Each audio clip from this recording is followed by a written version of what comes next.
ప్రియమిత్రులకు నమస్తే అండి. హాయ్ మరండి. జీవితంలో మనం బాగా బాధపడే సందర్భాలు రెండే రెండండి. అంటే చాలా సార్లు బాధపడొచ్చు.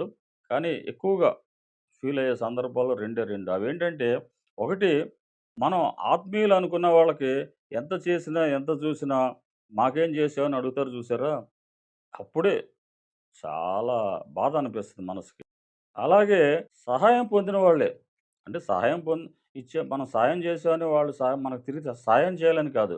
కానీ సహాయం పొందిన వాళ్ళు అది మర్చిపోయి అసూయతో, సంకుచిత మనస్తత్వంతో మన వెనకాల క్రిటిసైజ్ చేస్తారే, అది వేరే వాళ్ళు చెప్తారు మనకి. అప్పుడు అనిపిస్తదండి, మనసులో ముళ్ళు గుచ్చుకున్నట్టు అనిపిస్తది. చాలా బాధ అనిపిస్తది. అయితే ఇలాంటి వాటికి బాధపడుతూ కూర్చోకుండా స్థిర చిత్తంతో అంటే దృఢమైన మనసుతోటి ముందుకు పోగలిగిన వాడే స్థితప్రజ్ఞుడు అంటారు.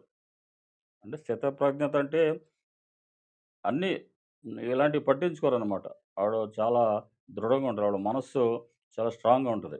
వాళ్ళు చేసుకుంటూ పోతారు. వాళ్ళ పనులు వాళ్ళు చేసుకుంటూ పోతారు. అలా అని చెప్పి ఆగిపోరు, వెనక్కి పోరు. అదేనండి సంగతి మరి. అంతేనండి. మరి ఈ రోజుకి ఇంతేనండి. మళ్ళా కలుద్దాం. అంతవరకు సెలవు. నమస్తే అండి.